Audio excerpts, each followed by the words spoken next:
El creyente asiste a una iglesia. El discípulo entiende qué es la iglesia. El creyente busca que le animen.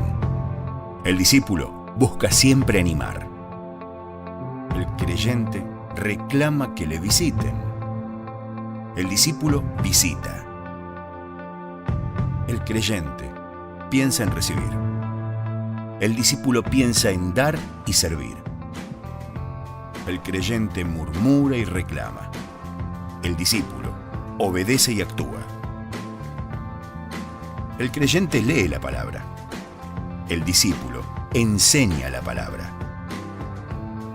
El creyente espera que le oren. El discípulo ora por los demás. El creyente espera que le asignen tareas. El discípulo está listo para asumir responsabilidades. El creyente solo busca sobrevivir. El discípulo está listo para servir.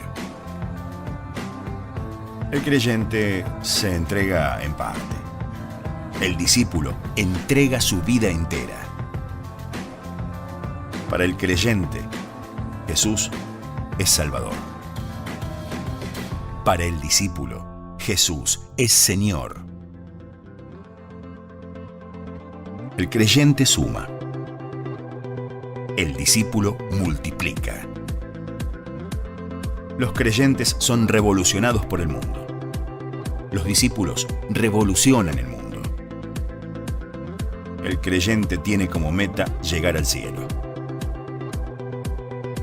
El discípulo tiene como meta ganar almas para el cielo. El creyente espera un avivamiento. El discípulo es parte del avivamiento. El creyente sueña. El discípulo actúa. Todo discípulo es creyente. Pero no todo creyente es discípulo.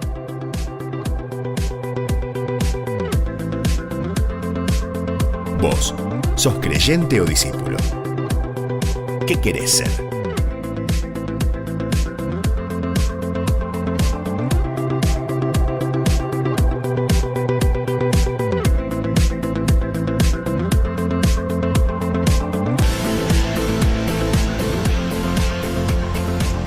Por tanto, id y haced discípulos a todas las naciones, bautizándolos en el nombre del Padre, y del Hijo, y del Espíritu Santo, enseñándoles que guarden todas las cosas que os he mandado.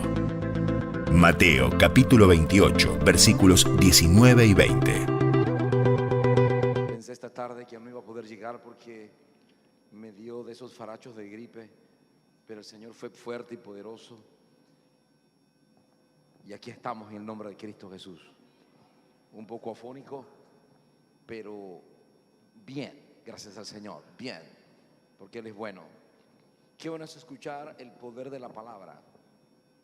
El poder de la palabra.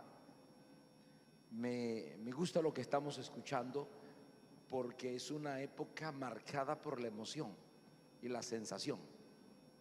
La frase popular en todo el mundo: me siento bien, me gusta, me agrada. Pero Cristo nunca dijo esos términos. Cristo habló de obediencia. Siéntase como se sienta, obedezca. Me hubiese gustado quedarme en cama ahorita, pero no. Hay un compromiso con el reino de los cielos y eso es prioritario. Así es que para nosotros es muy importante esto. Nosotros queremos esta noche animarle a todos los maestros. Este sábado de las 9 en adelante tendremos una conferencia dedicada a todos los maestros y líderes que desean participar en el seminario. Será extraordinario. Y el domingo tendremos un tiempo especial con la Iglesia del Señor nuevamente. La historia que quiero utilizar hoy enfoca el poder de la palabra en un pueblo para ser transformado. De hecho, mi tema es el poder de la palabra en la restauración y salvación de un pueblo. Si hay algo que nosotros debemos darle énfasis y entender, es que nadie puede ser transformado por emociones ni por sentimientos. Nadie. Nadie puede ser transformado por sistemas. Lo único que transforma al hombre es el Espíritu Santo de Dios. Y Él transforma cuando la persona escucha la palabra de Dios. Eso es todo. Si nosotros sacamos la palabra de Dios, estamos extrayendo el elemento más importante para que algo pueda acontecer. Es como si usted quiera hacer un cake, pero no tiene harina. ¿Qué le parece? Como que no tiene sentido, ¿verdad? Así es lo mismo. No podemos esperar una iglesia fuerte si la palabra de Dios no abunda entre nosotros. Tiene que ser así. Queremos usar la historia de Israel y sobre todo queremos utilizar la historia cuando Israel fue restaurado después que regresó del periodo de la cautividad. Trajo contra ellos al rey de los caldeos, que mató a espada a sus jóvenes en la casa de su santuario, sin perdonar joven ni qué, ni doncella, anciano ni decrépito. Todos los entregó en sus manos. Asimismo tomó los utensilios de la casa de Dios, grandes y chicos, los tesoros de la casa de Jehová y los tesoros de las casas del rey y de sus príncipes. Todo lo llevó a Babilonia. Quemaron la casa de Dios, rompieron el muro de Jerusalén y consumieron el fuego todos sus palacios, destruyeron todos sus objetos deseables. Los que escaparon de la espada fueron llevados cautivos a Babilonia y fueron siervos de él y de sus hijos, hasta que vino el reino de los persas, para que se cumpliese la palabra de Jehová por boca de Jeremías, hasta que la tierra hubo gozado de reposo, porque todo el tiempo de su asolamiento reposó hasta que los 70 años fueron cumplidos. Observe bien la manera en que Israel fue destruido por los caldeos. Después de 70 años, Israel regresa. Encontramos en Israel dos tipos de personas, porque ¿quién quedó en Jerusalén después de la conquista? ¿Quién habitó la ciudad destruida? Quiero que llevemos un momentito al texto bíblico en Segundo de Reyes, capítulo 25, versículo 12. Segundo de Reyes 25, 12.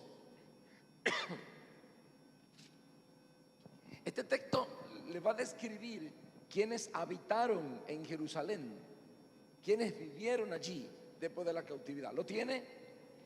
25, 12 dice: mas de los pobres de la tierra dejó Nabuzaradán, capitán de la guardia, para que labrasen las viñas y la tierra.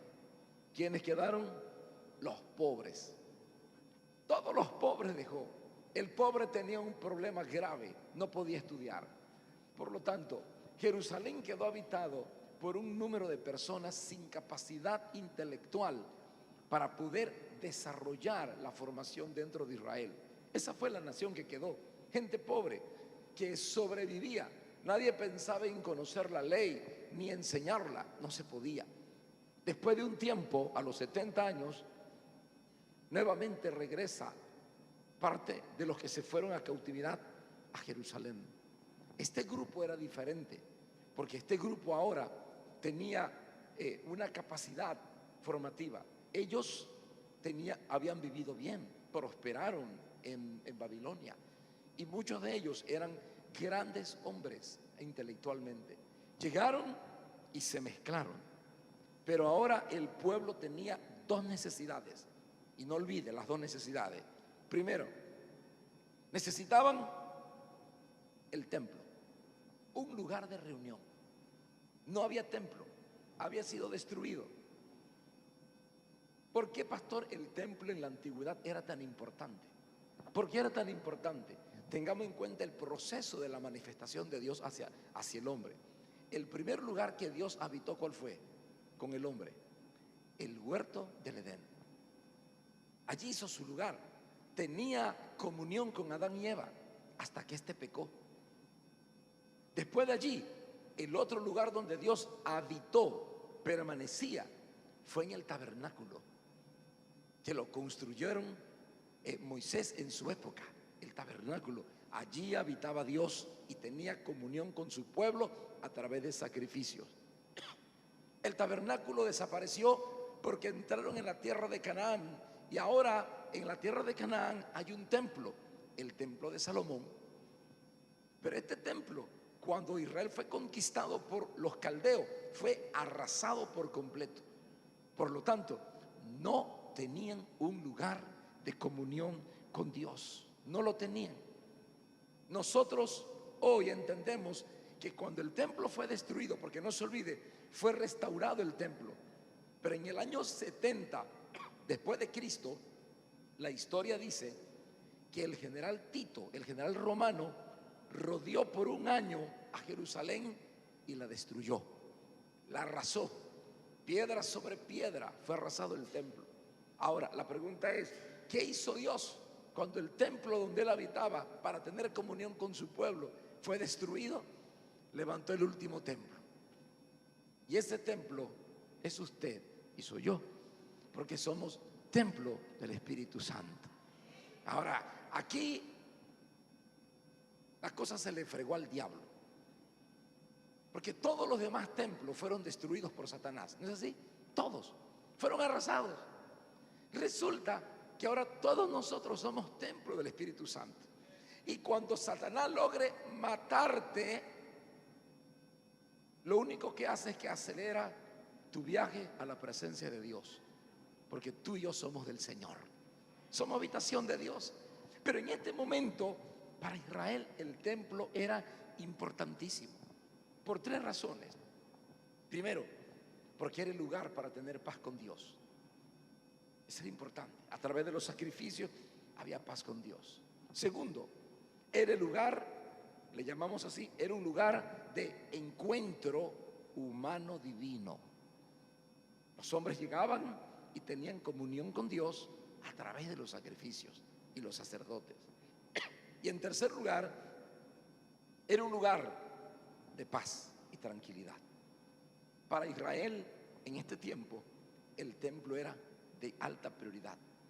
La segunda necesidad que tenía el pueblo, aunque había gente intelectual y no intelectuales, era restaurar el conocimiento de la ley de Dios. La ley se había perdido. La ley se había perdido y Dios tiene que levantar dos hombres en aquella época. El primer hombre fue Nehemías. El trabajo de Nehemías fue restaurar el templo y los muros, pero faltaba la palabra de Dios. Y en el capítulo 7 del libro de Esdras, usted va a encontrar en este capítulo, Esdras capítulo 7, que Dios levanta un hombre. Y quiero que leamos brevemente el versículo 9 y 10. ¿Lo tiene? 7, 9 y 10. ¿Lo tenemos? Porque el día primero del primer mes fue el principio de la partida de Babilonia, y el primero del mes quinto llegó a Jerusalén, estando con él la buena mano de Dios, porque Esdras había preparado su corazón para inquirir la ley de Dios y para cumplirla y para enseñar en Israel sus estatutos y decretos. Aquí encontramos el hombre que Dios estableció y levantó para confirmar la palabra en el pueblo. Pero mire, era tan claro el propósito de Dios que observe lo que dice el versículo 25. Fue tan claro el plan de Dios que hasta el impío lo confirmaba. Versículo 25. Y tú, Esdras, conforme a la sabiduría que tienes de tu Dios, pon jueces y gobernadores que gobiernen todo el pueblo que está al otro lado del río, a todos los que conocen las leyes de tu Dios, y al que no la conoce le enseñarás. ¿Sabe quién dio esa palabra? ¿Sabe quién fue el personaje que dio esta palabra? A Esdras, Artajerjes, el rey de los medopersas.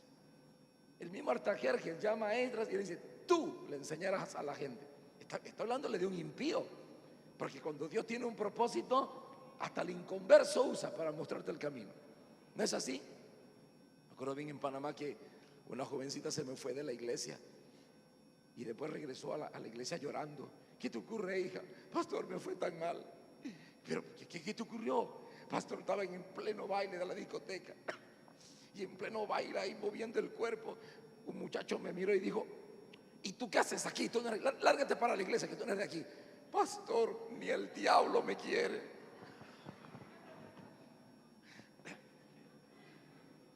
Muy interesante, ¿verdad?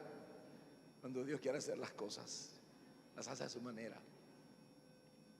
Esta semana tuve un tiempo, me dieron una noticia, estaba en la oficina, estaba solo y tuve que tomar un tiempo para hablar con Dios y llorar. Porque en el año, yo me convertí en el 75, pero en el 74, en la carpa, era una carpa de circo, habíamos como 800 personas, cayó un aguacero inmenso, de esos aguaceros que solo falta que caigan chompipes, ¿verdad? Pececitos, porque aguacero. Y enfrente de la carpa, un taxi iba y se le flateó la llanta. Y no fue casualidad. En el reino de los cielos no hay casualidad, hay propósitos de Dios. Y abrió la puerta y salió una mujer corriendo, pero corriendo. Y entró en la iglesia y se convirtió. Mire usted, pero al día siguiente del culto, muchas gracias, hermanito. Ojalá que tenga tiempo, pero con los hermanos aquí es difícil que puedan ponerte, tomar, pero está bien. Pero escúcheme, al día siguiente esa mujer regresó vestida de hombre, era un homosexual. Llegó vestido de varón, creció en la fe. Fue el primer misionero de las Asambleas de Dios de Panamá al campo de los indígenas.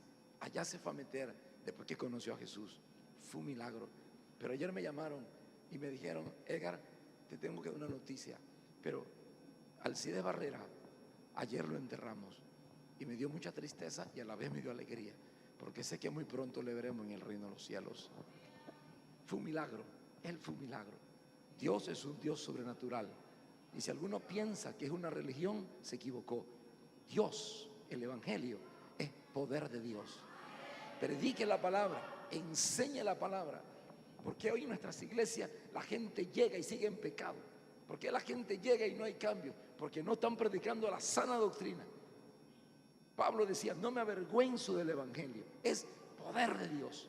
Hermano, cuando creemos en él, las cosas cambian. Este pueblo llegó a Israel destruido, sin ley, pero la palabra los restauró. ¿Por qué los restauró? Yo quiero mencionar algunas cosas que son claves en lo que aquí ocurrió. ¿Por qué la palabra restauró a Israel después de volver de la cautividad? Obsérvalas. Primero, porque la ley fue colocada en el lugar correcto. El libro de Nehemías, capítulo 8. Vaya conmigo a Nehemías.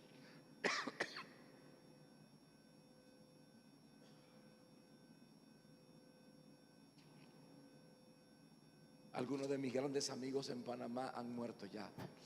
Y yo me acuerdo, cuando yo pienso en eso, porque mis mejores amigos ya han partido con el Señor. Y cuando yo pienso en eso, la diferencia, ¿verdad? Mi padre se apartó del Señor por muchos años y hasta cuando era abuelito ya buscó a Dios. Entonces él era maquinista, él manejaba los motores. Y entonces alrededor de mi casa estaban todos sus amigos, pero todos se fueron muriendo uno a uno y él estaba vivito. Y mi papá le decía a mi mamá: ya solo quedo yo. Y se entristecía. Pero cuando yo pienso todos los que se han ido al Señor, me alegra, porque pronto voy a encontrarme con mi maestro, con el Rey de Reyes, con el Señor de Señores. Escúcheme, el pensar en partir de este lugar a mí no me aterra. No, no lo es, porque yo creo en el Dios de la eternidad. Eso es todo. Y pronto le voy a ver a todos esos muchachos allá arriba. Sí, porque en el cielo ninguno será viejo. Alégrese por eso. Pero seremos igualitos. Porque si usted y yo cambiamos cuando llegamos al cielo, ¿cómo lo vamos a reconocer? ¿Sí o no? ¿Cómo voy a saber que Irma fue mi esposa, que Ana fue mi hija, y gozarme de que perseveramos y llegamos al cielo?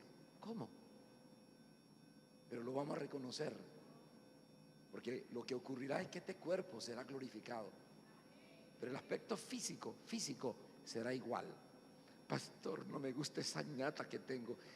Escúcheme, en el cielo habrá tanto conocimiento de Dios que en el cielo no existe la palabra bonito ni feo. No existe de que gordo. No. Flaquitis, aguditis, no. Nada de eso.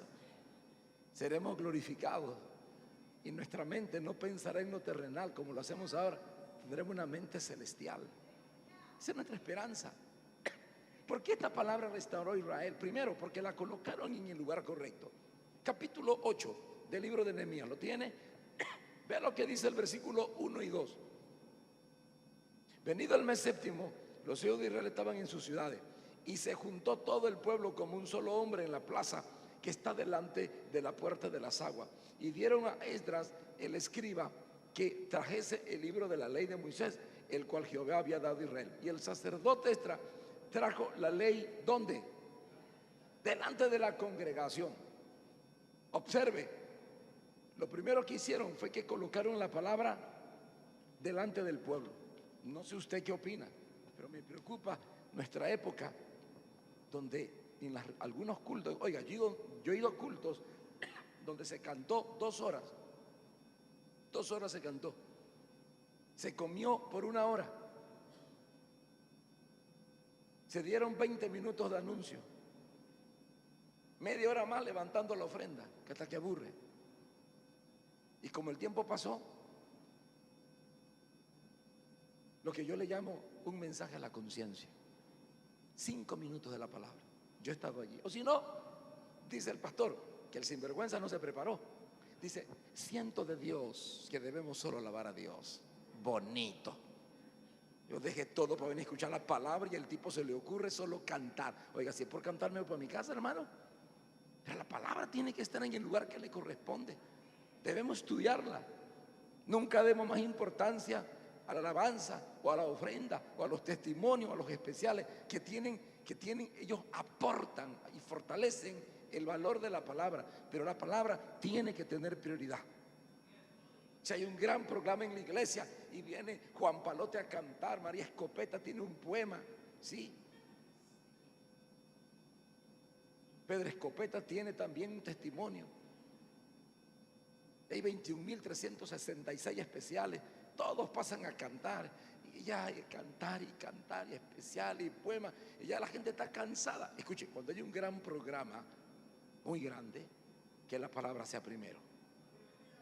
Porque cielo y tierra pasará, mi palabra no pasará. Esa es la realidad. La palabra produce la verdadera fe.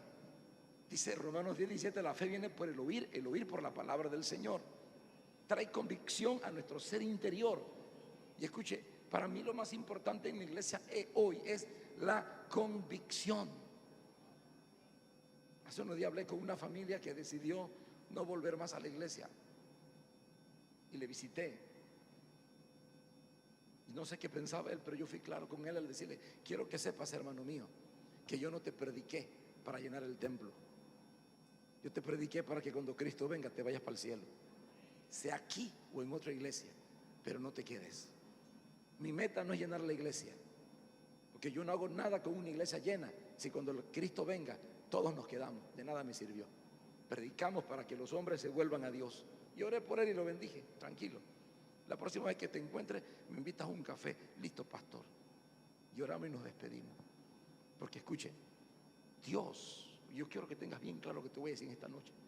Dios no le está demandando a nadie que se quede. Porque alguien me dijo, pastor, ¿y por qué usted dice que se quede? Porque se va. Escúcheme, le voy a decir, yo estoy aquí por decisión propia. Nadie me dijo, por favor, pastor, venga, quédese, no se vaya, que siga usted. No, nadie. Yo decidí quedarme. Es más, quiero que sepa algo. En el camino del Señor estamos porque deseamos. Pero si usted se quiere ir, tengo que lugar, hermano, no te vayas. Tú sabes que esa ñata tuya es tan bonita en la iglesia, le da una pintura bonita a la casa de Dios, ¿verdad? Y cuando cantas, no te vayas, por favor. Te voy a poner de líder del departamento de misiones en la 3ª o 4ª dimensión. Entonces él se quedó. Después de 6 meses de nuevo se arrebató y se quiere ir y le dice a los hermanos, mire, yo no me fui porque el pastor llorando me pidió que me quedara. No, Señor. No, no, no. Jamás le pediría a alguien que no se vaya de la iglesia. Jamás, escúchelo. Porque los que estamos aquí estamos por voluntad propia. Porque amamos a Jesús y porque queremos seguir. Y yo no le voy a ofrecer a usted nada para que se quede. Le voy a enseñar la palabra del Señor y le voy a advertir el peligro de moverse de la casa de Dios donde tú naciste y creciste. Pero tú tienes que decidir si sigues o no. Yo estoy aquí porque decidí seguir a Jesucristo. Eso es todo. Nadie me empujó y nadie me obligó. La palabra del Señor formó eso en mi vida. La palabra formó en mí esa convicción. Camino con Él porque Él es el Señor. Punto. Sin aplausos, sin risas y sin manos amigos. No interesó. Estoy aquí porque Él me salvó. Por lo tanto, si alguien quiere irse de la iglesia, no le ruegue. Dígale, usted tiene que decidir, más nadie. Porque entonces aquí tendremos una iglesia con dignidad y con principios. Sí, una iglesia que no importa lo que ocurra, permanecerá. Una iglesia que no interesa si alguien se cayó, si alguien se fue, si alguien habló, no me interesa. Yo estoy aquí porque Cristo me llamó y me salvó. Eso es todo. Dios es un Dios de dignidad. No rebajes la imagen de Dios, no la deteriores. Y esa imagen te la da la palabra. La palabra es usada por el Espíritu como una espada. Por eso Efesios dice, capítulo 6 dice, la espada del Espíritu. Y Hebreos 12 dice claramente, 4:12 dice que es como espada de dos filos que penetra, parte el alma, el espíritu, las coyunturas, los tuétanos, discierne las intenciones del corazón. Uy. Se pone ahí a escuchar la palabra del Señor y algunos dicen, ¿quién le habrá dado el bochinche al pastor? ¿Quién le habrá dicho? Algo le dijeron al pastor, por eso que está predicando eso. No, no, nadie. Pero es la palabra que redarguye. Lo segundo que ocurrió es que colocaron la palabra para todos. No hubo acepción de personas. ¿Quiénes estaban allí cuando se presentó la palabra? Mire lo que dice el versículo 2. Y el sacerdote trajo la ley delante de la congregación, así de hombres como ¿qué? Como de mujeres y de todos los que podían entender. ¿Por qué dice de mujeres? ¿Sabe por qué dice de mujeres? Porque esta es una época que culturalmente la mujer no tenía valor.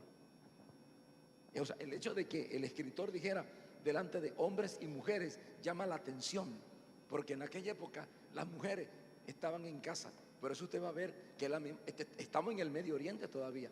Y por eso usted va a observar que hoy, dentro de la cultura árabe, casi siempre de varones, solo de varones los cafés. Y en las plazas, puro varones.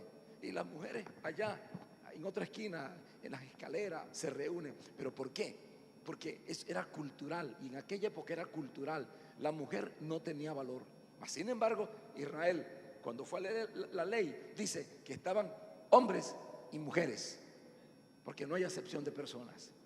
El pueblo fue restaurado porque no hubo acepción de personas para enseñarle. La Biblia es clara al decir, así de hombres como de mujeres y de todos los que puedan entender. No estuvo limitada la palabra del Señor. La responsabilidad de estudiar la palabra no es solamente del pastor, es de todos los creyentes, de cada uno de nosotros. Cada uno de nosotros debe ser maestros de la palabra. Cuando dicen amén, usted y yo debemos ser estudiosos de la palabra del Señor. En el Antiguo Testamento, mire, y esto viene desde el Antiguo Testamento, la palabra se tenía que enseñar, y no solamente al sacerdote, el padre de familia. Padre de familia, no envíe al hijo a la escuela dominical. Tráigalo a usted y quédese aprendiendo también. Tráigalo usted. La palabra, usted es responsable. Yo soy pastor de esta iglesia, pero yo soy sacerdote de mi hogar. Y usted es el sacerdote de su casa. Como padre o como madre, usted tiene el deber de enseñarle la palabra a sus hijos. Deber, es una obligación nuestra enseñar la palabra. Deuteronomio capítulo 6, versículos 7 al 9. Deuteronomio, no Deuteronomio, Deuteronomio. Deuteronomio, la abuelita. ¿Lo tiene? Era una responsabilidad de cada padre de familia enseñar la ley. Y hermano, papá, yo estoy aburrido. Mire, mamá desde que se convirtió y papá, mire, pusieron en la sala: mi casa y yo serviremos al Señor. En la entrada de la casa, Dios es amor. ¿Sí? Voy a entrar al cuarto de mamá y hay otro texto bíblico. Pero pastor, me fui al baño y me senté y delante de mí decía: sin santidad nadie verá al Señor. Por todas partes, pastor, me aburre. Pastor, ¿eso no es fanatismo? Yo le voy a enseñar el fanatismo de Dios. 6, 7, ¿lo tiene? Y estas, no, 6. Estas palabras que yo te mando hoy estarán sobre tu corazón y las repetirás ¿a quién? A tus hijos. Hablará de ella estando ¿dónde? En tu casa. Así que si usted sale de aquí y llega a la casa y siguen hablando del Señor, no se aburra, no se desanime, no diga ya estamos en la iglesia y en la casa de nuevo. En la casa la seguirá repitiendo. ¿Qué más dice? Y andando por el camino. Y por último dice: y al acostarte y cuando te levantes, las atarás como una señal en tu mano, estarán como frontales entre tus ojos y las escribirás en los postes de tu casa y en las puertas. Oiga, dígame una cosa, ¿es o no es fanatismo esto? Y yo no sé por qué nos preocupa el fanatismo. Vaya a la casa de un fanático del Barça, Leo Messi, la camiseta del Barça, usted fue a su cuarto, pegada a la camiseta, el logo del Barça, y todo el día viendo los partidos del Barça. Venimos a Cristo, fanático. ¿Dónde estamos? ¿Dónde estamos? ¿Por qué nuestros hijos se pierden? ¿Por qué no hay cambio en nuestros hijos? Porque hay ausencia de la palabra del Señor en nuestra casa. Mire, el verdadero altar del creyente son dos. Hay un altar en público. Este es el altar en público. Y a mí me encanta venir a la casa de Dios, y cuando se predica la palabra, me gusta pasar al altar de Dios con mi esposa y hablar con Dios y llorar cuando hay que llorar, porque me gusta. Este es un altar público, pero yo tengo mi altar en privado y es el altar de mi casa. Yo le pregunto: ¿tienes un altar en privado? ¿Tienes un lugar donde estar a solas con Dios? ¿Fanatismo? Tengo buenas noticias para usted: solo los fanáticos entran al cielo. Los que no son fanáticos, mire, digo el colombiano, no se peine que no va.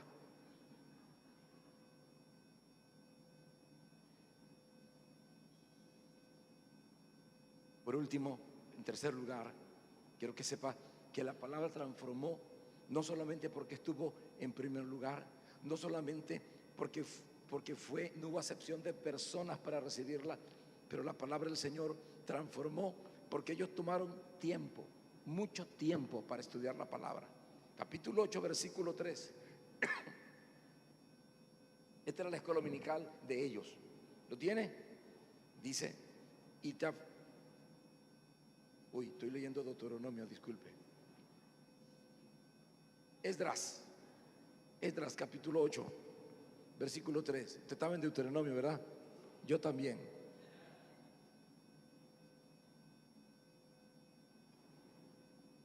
¿Tiene el versículo 3? Dice: no es Esdras, es Nehemías, perdón. Dios mío, no se preocupe. Decía mi abuelito: a cualquiera se le muere un tío, ¿verdad? Y el que estaba al lado le dijo a mi abuelito: con razón ya no tienes familia. 8:3 de Nehemías. Lo tenemos ahora sí, ¿verdad? Y leyó en el libro delante de la plaza que está delante de la puerta de las aguas, desde el alba, no de la comadre Alba, no, desde el alba, es decir, desde que empezó el día, ¿verdad? Hasta el mediodía. Óigame, Versículo 18. ¿Quiere leer el 18 conmigo? Uy, esta cosa es impresionante aquí. 18. Y leyó Esdras en el libro de la ley de Dios cada día, desde el primer día hasta el último. Aleluya. Tomaron tiempo, mucho tiempo con la palabra. ¿Qué es lo que provoca cuando la palabra es escuchada diariamente? Yo no quiero que lo hagas por ritualismo, quiero que comprendas el proceso de tu vida. Tú y yo somos cuerpo, alma y espíritu. Y cuando estábamos sin Dios, lo que dominó nuestra vida fue el cuerpo, fueron las emociones, fueron los sentimientos. Y el espíritu, que es la parte de Dios, es lo más interno tuyo. Y eso estaba muerto. Cuando dice la Biblia en Efesios capítulo 2, 1, estábamos muertos en delitos y pecados. ¿Qué era lo que estaba muerto? Mi espíritu. No estaba muerto mi alma, porque yo amaba y odiaba cuando estaba sin Dios, pero era mi espíritu el que estaba muerto. Cuando oí la palabra de Dios y el espíritu me tocó, mi espíritu volvió a nacer. Entonces, ¿qué es lo que necesita Dios en ti para hacerte crecer? Que tu espíritu crezca, porque el Espíritu Santo habla a través del espíritu nuestro. Pero el espíritu no puede ser tocado por cualquier cosa. No puede ser tocado por cualquier cosa. Aunque ames mucho a una mujer, tu mujer no puede tocar tu espíritu. Toca tu corazón, te hace berrear como un tonto porque te enamoraste y se fue con... Decía la canción, perdónala, solamente fueron 20 hombres hasta ayer.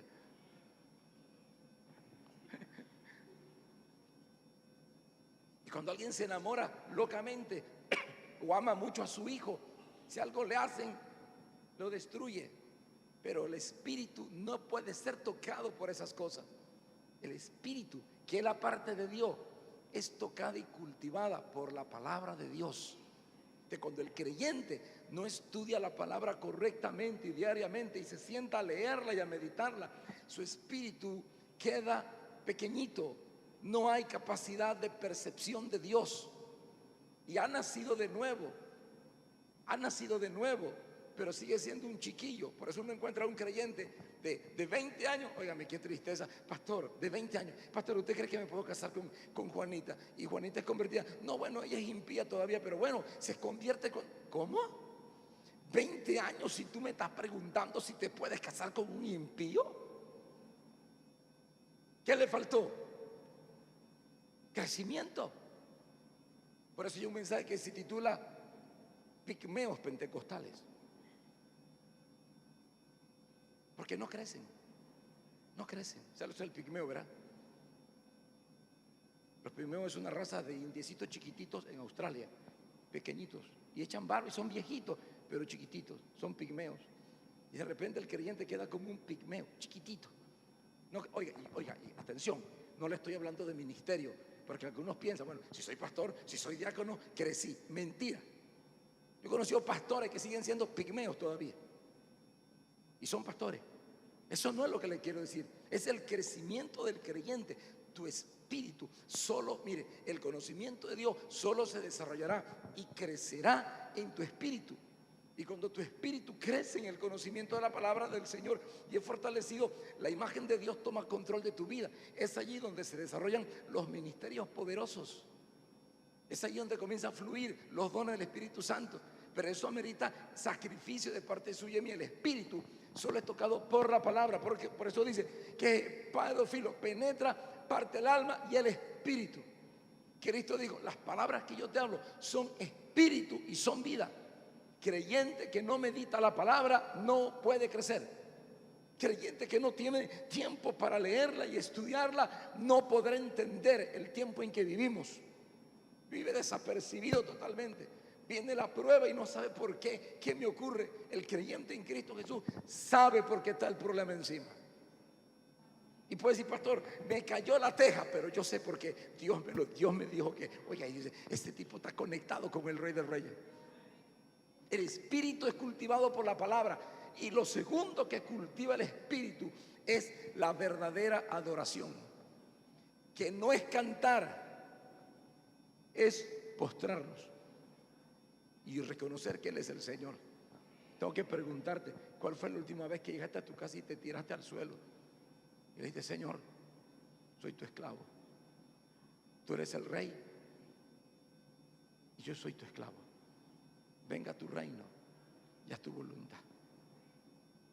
Si todos los que están encaprichados con gente que no deben adoraran a Dios, ya le hubieran dicho adiós a toda esa gente maleante que lo anda persiguiendo. Me dijo una muchacha: no puedo, pastor, siento que se va mi alma. ¿Cómo no se va tu alma si tu espíritu está muerto? Cultiva tu espíritu y le dirá: mire, yo le amo, pero si se quiere ir, ahí está la puerta, muchas gracias. Porque el espíritu es fortalecido. Y un creyente con un espíritu cultivado por la palabra y la adoración, oiga, escucha lo que le digo, es poder de Dios. Es un creyente, pero que suenen las trompetas, que tiembla este lugar. Mire, esto tiembla este lugar, lo que tienen su espíritu no cultivado. ¡Ay! Pero los que tienen el espíritu cultivado, digo: Dios mío, aquí estamos preparados. Aleluya, tú eres el rey. Si llegó la hora, venga tu reino, ya es tu voluntad. Su espíritu, oiga, tendrá miedo y temor como todo, pero su espíritu es fuerte. La palabra cultiva nuestro espíritu. No lo olvide, la palabra. Tome tiempo para la palabra. Todo nuestro material educativo de escuela bíblica, todo nuestro material es de carácter inductivo. Es decir, usted va a su casa y estudia y llena. ¿Por qué queremos hacerlo? Porque necesitamos que en la semana usted siga estudiando, aunque sea media hora. Por eso hay materiales inductivos. Estamos preparando el material de números, porque si usted escucha, aquí estudiamos la palabra hasta que Cristo venga. Usted se convirtió, clase de nuevo, se bautizó, caminando con Jesús, discipulado 1, 2, 3 y 4. Siguió con avanzado 1, 1A, 1B, 2A, 2B, 3A, 3B. Y oiga, qué situación. Y después usted dice: bueno, ¿qué hago ahora? Quiero ser maestro. Formación de maestro. ¿No quiere ser maestro? Misiones. 3 meses de misiones para que sepa por qué damos a otros. ¿No quiere ninguno de los dos? Vaya con el hermano Alberto. Hemos preparado un material que se llama A través de la Biblia, libro por libro, en forma inductiva. Estoy terminando números, porque el próximo trimestre estudiamos números. Hemos estudiado Génesis, Éxodo, Levítico, hemos estudiado Santiago, Primera de Pedro, Segunda de Pedro, y ahora vamos con números, porque no podemos dejar de crecer. Tenemos que estudiar la palabra del Señor. Y por último, la palabra cambió porque en el pueblo hubo disposición. Pero lo que dice el versículo 5 y 7. Tenemos el libro de Nehemías 8, 5 y 7. Leamos el 5, ¿sí? ¿Lo tiene? Abrió pues Esdras el libro a ojos de todo el pueblo, porque estaba más alto que todo el pueblo. Y cuando le abrió, todo el pueblo estuvo ¿cómo? Atento. Versículo 7. Y los levitas Jesúa, Bani, Serabías, Jamín, Acub, Sabetai, Odías, Maasías, Kelita, Azarías, Josafet, Anán, Pelaía, hacían entender al pueblo la ley. Y el pueblo estaba ¿cómo? Atento en su lugar. Aleluya. Dios transformó ese pueblo porque ellos estaban atentos a la palabra del Señor. Los resultados no los puedo mencionar ahorita porque nos quedaríamos hasta la medianoche. Pero quiero que sepa que si la ley tiene prioridad en la casa de Dios, yo no sé cuánto tiempo Dios me tenga aquí, pero yo le voy a decir algo a usted. Si antes que Cristo venga, Dios me mueve de aquí a cualquier lugar. Cualquier lugar significa que me lleve a Panamá, a Perú o a cualquier parte, o me lleva al cielo. Cualquiera de las ideas. Pero si un día yo no estoy, no permita que se le robe la importancia a la palabra del Señor. No lo permita. No permita que ningún maleante pentecostal venga a insinuar que no hay necesidad de estudiar la palabra de Dios. No le quite valor. Mire, todas las iglesias en mi país eliminaron la escuela dominical. Y en América Latina las iglesias no tienen escuela dominical. Y cuando yo escuché eso, yo le dije a mis hermanos: aquí vamos a ser diferentes, vamos a aumentar la escuela dominical a hora y 20 minutos. Porque nosotros no vamos a perder la bendición de crecer en el Señor. Dios nos llamó a cambiar un pueblo a través de la palabra del Señor. Los hombres no cambian porque llegan a la iglesia. Los hombres cambian porque escuchan la palabra de Dios. Este templo no cambia a nadie. Yo no cambio a nadie. Lo que cambia a la gente es el Espíritu de Dios a través de la palabra clara y sencilla. Oremos por esto, que el Señor nos ayude. Padre Celestial, gracias. Nos hemos reunido para estudiar la palabra del Señor. Y cuando leemos la palabra del Señor, somos conscientes, Señor, del valor que ella tiene para nosotros. Hoy hemos empezado un congreso que tiene como objetivo exaltar el valor de la palabra del Señor. Y yo te ruego, Señor, que en esta noche nosotros podamos tomar conciencia del valor de tu palabra, en el nombre de Jesús.